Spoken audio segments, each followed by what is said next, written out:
And talking of leave, the great resignation seems to have hit some of our leaders, and they all happen to be women. Coincidence or not, the question we are asking is this: why are women in power quitting their jobs? Just this week, two high-profile women have stepped down. Yesterday, YouTube CEO Susan Wojcicki quit her job. A day before, Scotland's First Minister Nicola Sturgeon resigned. In January, New Zealand's Prime Minister Jacinda Ardern resigned. Last year, Meta's COO Sheryl Sandberg stepped down. So why are women, when it comes to top jobs, leaning out instead of leaning in? Because if you're a woman who has achieved professional success, then you know just how hard it is to get a seat at that table. So why are so many voluntarily getting up from it? Let's talk about the politicians. Nicola Sturgeon has been the longest-serving First Minister of Scotland. The First Minister is the head of the Scottish Government. Her resignation came as a shock to many. Since my very first moments in the job, I have believed that part of serving well would be to know, almost instinctively, when the time is right to make way for someone else. And when that time came, to have the courage to do so, even if to many across the country and in my party, it might feel too soon. In my head and in my heart, I know that time is now. Sturgeon knows a thing or two about breaking the glass ceiling. But while announcing her decision, she spoke about the pressures of the job and how brutal it can be and how she is a human after all. Which may sound familiar because you heard the same last month. I think the cumulative challenges that we've faced as a team, and they have been extraordinary, has taken its toll. I consider this job a privilege, but I am also human. Both Ardern and Sturgeon were popular leaders, till they weren't. They remain social media darlings, especially Ardern. She was handsomely praised for making history at the United Nations, for being the first world leader to attend the UN General Assembly meeting with her baby in tow. But that was then. Recent reports say their ratings were dipping and their policies were being questioned. Ardern faced criticism over the COVID response and the economy. Sturgeon faced flack over her stand on Scottish independence and gender reforms. So they were under pressure. But my question is, which head of state is not?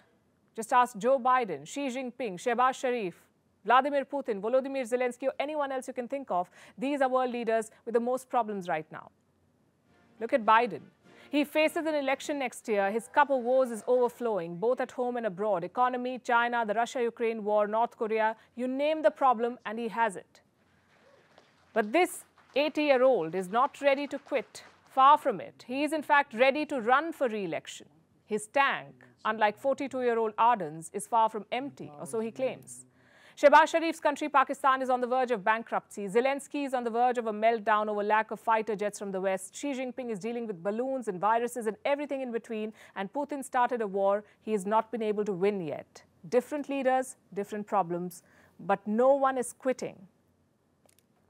So while some are praising Ardern and Sturgeon for being true to themselves and knowing when to stop, others are talking about the message it sends, especially to young girls who look up to these leaders as role models. I know what I'm saying is politically incorrect, but someone has to say it, I think. When the pressure builds, is quitting the answer? Remember the saying, when the going gets tough, the tough get going. There is no denying that women in positions of power have an additional burden, the burden to constantly prove that they can do it all. You're expected to look like a girl, act like a lady, think like a man, and work like a boss. It's not easy, but no one said it was. And giving up is definitely not the solution.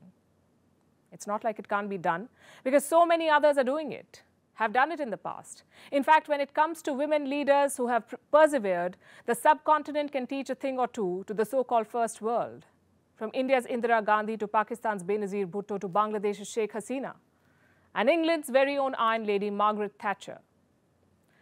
Let me tell you what she famously said once. If you want something said, ask a man. If you want something done, ask a woman. Save that, I say. And think about this. Is there any virtue in giving up?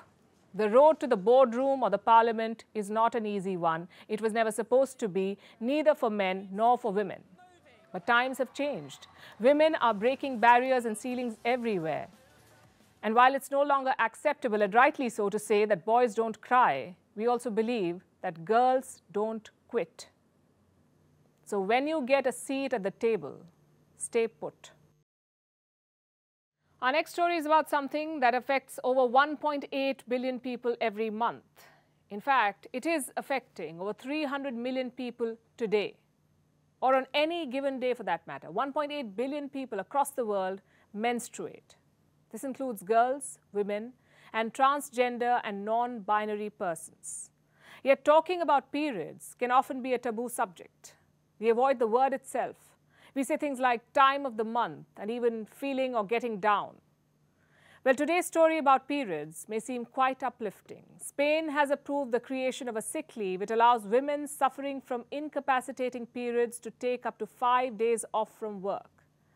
This law is being hailed as historic. And why not? Spain has become the first country in Europe to do this. But is this law important? Will it actually achieve what it sets out to do? After all, Spain is not the first country to pass such a law. Does period leave really help those who menstruate? Do they even use this leave? Our next report tries to answer all these questions.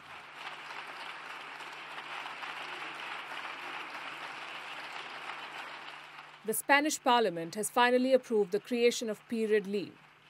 Women suffering from incapacitating periods will be able to take up to 5 days off.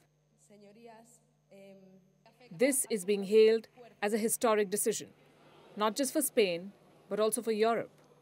Spain is the first European country to pass such a reform. It is part of a broader law. It eases abortion limits for those aged 16 and 17 and allows free menstrual products in schools and prisons. Equality Minister Irene Montero is seen as the driving force behind this law. She already predicts the problems in its implementation, though.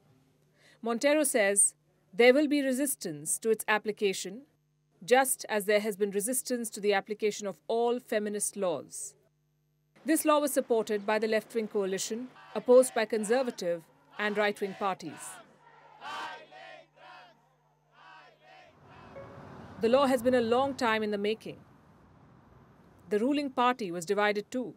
It feared that the law could backfire and stigmatize women in the workplace. Many say it would discourage employers from hiring women. Women are already asked questions that men are not, like will they quit their job to become a mother, and how long they'll take to return to work after giving birth. Will period leave also invite a trail of uncomfortable questions? We hope not. But there's no denying that this law could become another handicap for women finding jobs. Then there are concerns about the details of policy. Periods can be unbearable and disabling, but are they severe enough to be considered an illness? By the way, Spain is not the first country in the world to implement this law. Japan, Taiwan, Indonesia, South Korea, and Zambia offer period leave, but it's rarely used. Japan introduced the policy in 1947. In 1965, around 26% women availed of it. But by 2017, the figure dropped to less than 10%. In South Korea, in 2013, about 24% of women used the leave. By 2017, it was less than 20%. Why is this happening? From gender pay gaps to low shares of female managers, women already face an uphill battle in the workplace. Taking a period leave can be seen as not being as good as men, or not taking work seriously enough. Cultural factors also play a role here. Sanitary napkins and tampons are still given covered in brown or black bags. In such a situation, are women even comfortable talking to their peers about periods, let alone talking to their bosses?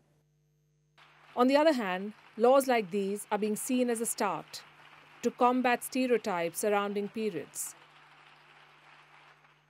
Menstrual-related symptoms vary from person to person, but most people experience a range of side effects. This includes cramps, muscle aches, migraines, and fatigue, even diarrhea or constipation. Women suffering from reproductive or ovarian disorders have it worse. Doctors say that sometimes period pain can hurt as much as a heart attack. The reality is, most women try to push through and go to work anyway. They're expected to pull themselves up by the bootstraps. The law in Spain may or may not help, but it has definitely triggered more conversation around the topic. It is helping people recognize the reality of their bodies. Maybe it will encourage them to seek the support that is required. So, where are you investing? Oh, China. It's just growing. It's always been the manufacturing hub. Besides, India's struggling post-COVID. Of course. Sir, actually India's management of COVID has been much better. China's situation till date is unclear. After zero COVID lockdowns, China is gradually losing its supremacy as manufacturing leader. The country's share of global exports of footwear, furniture, or clothing accessories has fallen since 2016. Meanwhile, India has bounced back. So by the looks of it, India could become the global manufacturing hub by 2030. Presenting Vantage with me, Palki Sharma, a first-of-its-kind global show with an Indian perspective. An Indian becoming a UK PM. Well, it's not like that we are going to get the Kohinoor back. But at least India is on its way to the top, huh? But Gautam sir, there's actually not much to celebrate. Why not? An Indian is ruling the UK. Indian leaders in third countries often tend to overcompensate for their minority handicap. Key. For example, Sunak's Home Secretary of Indian origin, Suella Braverman, disapproved of India-UK free trade because it would encourage people immigrating to the UK, and the majority of whom were Indians. Structurally, India and UK have passed baggage that still hasn't been resolved. And that is why, Ladies and gentlemen, India needs to significantly temper its expectations from Rishi Sunak. Presenting Vantage with me, Palki Sharma, a first-of-its-kind global show with an Indian perspective.